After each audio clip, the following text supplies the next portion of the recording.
Hello everyone, welcome to Current Affairs MCQs program. Let's begin with previous day's practice question.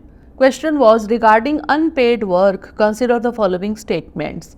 1. Unpaid work refers to activities that individuals, particularly women, engage in without receiving monetary compensation. 2. Unpaid work contributes significantly to the economy, often accounting for a substantial percentage of gross domestic product, especially in developing countries. 3. According to the Periodic Labour Force Survey 2023-24, 90.7% of females and 89.4% of the workforce engage in unpaid work within household enterprises. How many of the statements given above are correct? Only one, only two, all three, or none? The correct answer is option B, only two. Unpaid work refers to activities that individuals, particularly women, engage in without receiving monetary compensation. Hence, statement 1 is correct. Unpaid work contributes significantly to the economy, often accounting for a substantial percentage of gross domestic product, especially in developing countries. Hence, statement 2 is correct. According to the Periodic Labour Force Survey 2023-24, 36.7% of females and 19.4% of the workforce engage in unpaid work within household enterprises. Hence, statement 3 is not correct. Hence, option B is the correct answer. Now, let's begin today's episode. First question is, consider the following statements regarding the Insolvency and Bankruptcy Code. 1. The minimum amount of default required for initiating the corporate insolvency resolution process is Rs 1 lakh. 2. The Committee of Creditors is required to pass a resolution with 66% of the total voting share to extend the CIRP. Which of the statements given above are correct? 1 only, 2 only, both 1 and 2, or neither 1 nor 2? The correct answer is option B, 2 only.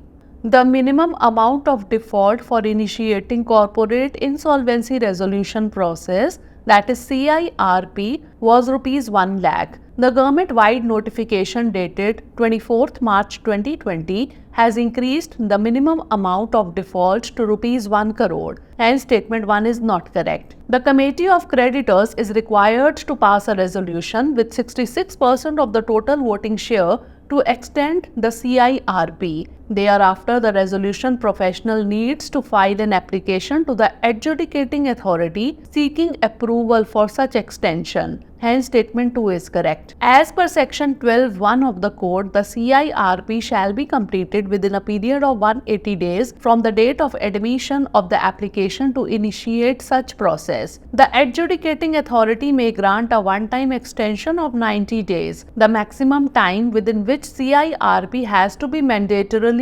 completed, including any extension or litigation period, is 330 days. Hence, option B is the correct answer.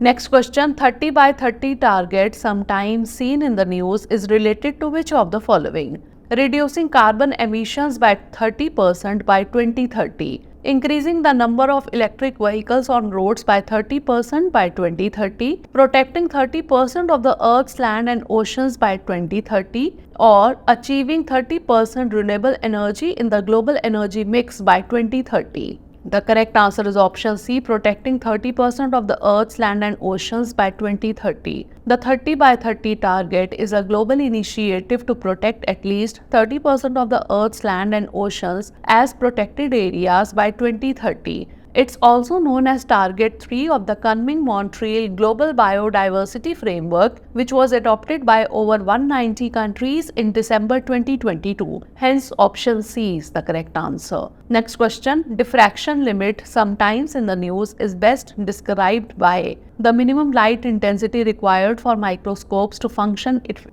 effectively, the physical boundary limiting an optical instrument's ability to distinguish between two close objects, the point where electromagnetic waves stop behaving like waves in optical devices, or the upper limit of magnification possible in digital imaging systems. The correct answer is option B, the physical boundary limiting an optical instrument's ability to distinguish between two close objects. The diffraction limit is a fundamental physical boundary that restricts the ability of optical instruments such as microscopes to resolve two closely spaced objects. This limit arises due to the wave nature of light, which causes it to spread out when passing through small apertures or around edges, leading to the blurring of images. As a result, while traditional light microscopes can visualize larger structures such as cells, they struggle to resolve finer details like proteins or viruses due to this diffraction limit. In contrast, super-resolution microscopy techniques have been developed to overcome these limitations.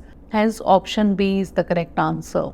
Next question, consider the following statements related to Asian Development Bank. 1. It was founded in 1966 and headquartered in Singapore. 2. India, a founding member of ADB, is fourth largest shareholder and top borrower of it since 2010. 3. It has a climate change action plan that promotes a just transition to a low carbon and climate resilient future. How many of the above statements are correct? Only one, only two, all three, or none? The correct answer is option B, only two. Asian Development Bank or ADB is a regional development bank founded in 1966 to promote economic growth and reduce poverty in Asia. It is headquartered in Manila, Philippines. Hence, statement 1 is not correct. ADB has 69 shareholding members, including 49 from the Asia and Pacific region. India, a founding member of ADB, is now ADB's fourth largest shareholder and its top borrower since 2010. Hence, statement 2 is correct. It is committed to achieving a prosperous, inclusive, resilient, and sustainable Asia and the Pacific while sustaining its efforts to eradicate extreme poverty. ADB's work includes a climate change action plan that promotes a just transition to a low carbon and climate resilient future. Hence, statement 3 is correct. Hence, option B is the correct answer. Next question, consider the following statements regarding global efforts to combat climate change. 1. The goal is to keep the rise in temperatures below 2 degrees Celsius, preferably 1.5 degrees Celsius compared to pre-industrial levels. 2. The Paris Agreement of 2016 requires member countries to decide on a new collective quantified goal before 2025 with the $100 billion as a base value. Which of the statements given above is or are correct? 1 only, 2 only, both 1 and 2, or neither 1 nor 2? The correct answer is option C, both 1 and 2. According to the Paris Agreement targets, the world needs to keep the rise in temperatures below 2 degrees Celsius, preferably 1.5 degrees Celsius compared to pre-industrial levels.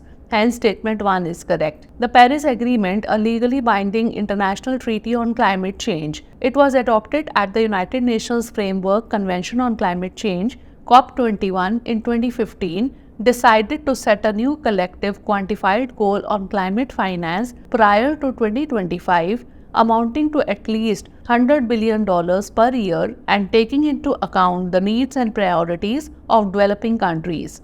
Hence, statement 2 is correct. Hence, option C is the correct answer. Next question. Consider the following statements regarding the role of the self-regulatory organization for Fintech, that is sro-ft in India. 1. sro-ft will develop baseline standards on market conduct, governance, risk management, and cybersecurity for its members. 2. sro-ft will monitor unethical practices among fintechs to maintain the reputation of the fintech ecosystem. 3. sro-ft membership is mandatory for all fintechs operating in India. How many of the statements given above are correct? Only 1, only 2, all 3, or none? The correct answer is option B, only 2. sro-ft is tasked with developing baseline standards on market conduct, governance, risk management, and cybersecurity for its members. Hence, statement 1 is correct. sro-ft will act as a watchdog to monitor unethical practices and maintain the reputation of the fintech ecosystem. Hence, statement 2 is correct. sro-ft membership is voluntary, not mandatory for fintechs. Hence, statement 3 is not correct. Hence, option B is the correct answer. Next question. The 16th meeting of the Conference of the Parties to the Convention on Biological Diversity, that is COP16, was held in Nairobi, Kenya, Kunming, China, Cali, Colombia, or none of the above. The correct answer is option C, Cali, Colombia. The 16th edition of the Conference of Parties, that is COP16, to the Convention on Biological Diversity concluded in Cali, Colombia. Key highlights of COP16 to the CBD are operationalization of the Kali Fund to ensure equitable benefit sharing from digital sequence information on genetic resources,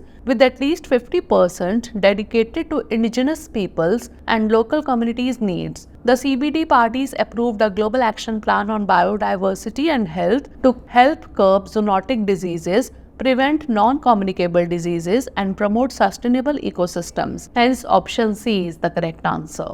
Next question, consider the following statements about regulatory agencies in India. 1. Securities and Exchange Board of India, that is SEBI, was established in 1988 as a statutory body to protect investors' interest and regulate the securities market. 2. The Second Administrative Reforms Commission recommended that all regulatory agencies in India be brought under the purview of the respective parliamentary standing committees. Which of the statements given above are correct? 1 only, 2 only, both 1 and 2, or neither 1 nor 2? The correct answer is option B, 2 only.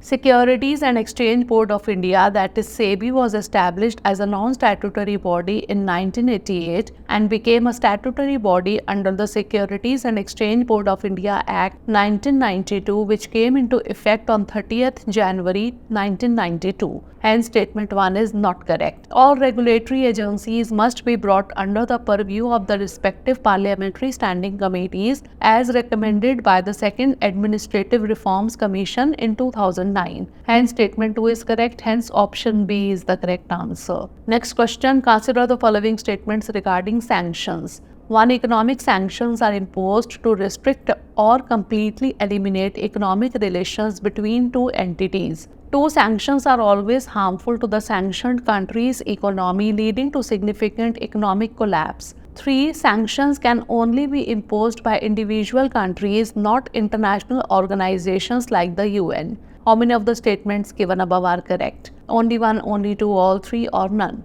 The correct answer is option A, only 1. Sanctions basically restrict or entirely scrap the economic relations between the entity applying the sanctions and the one they are being applied on. Sanctions can take the form of import or export ban, refusal to trade, freezing of assets, ban from using banking systems and currency of a country or group of countries, etc. Hence, statement 1 is correct. The imposition of sanctions does not always lead to economic collapse, as seen with Russia, as its economy has not been derailed despite heavy Western sanctions, as other countries such as India and China continue to trade with it. Hence, statement 2 is not correct. International organizations like the United Nations as well as groups like the European Union can impose sanctions, not just individual countries. Hence, statement 3 is not correct. Hence, option A is the correct answer.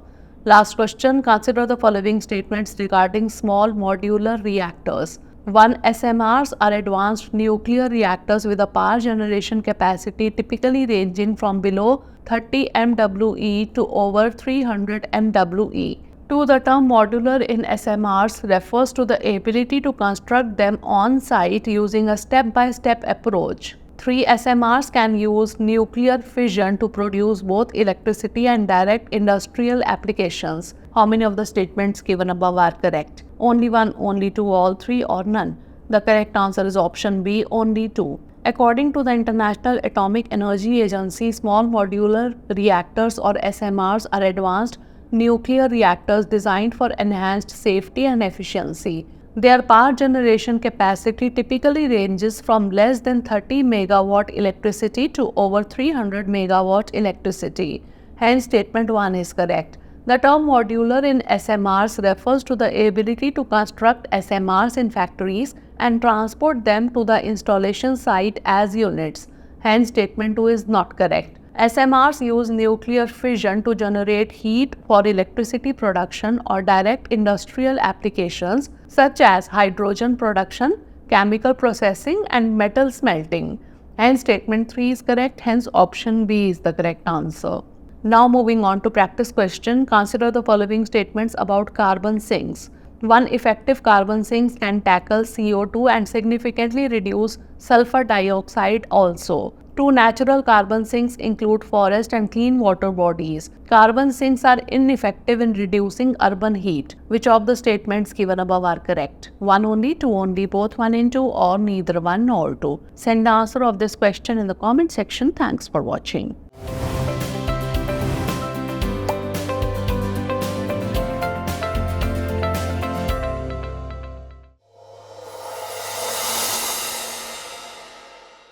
For more informative content, like, share and subscribe, and do not forget to press the bell icon to get the notifications.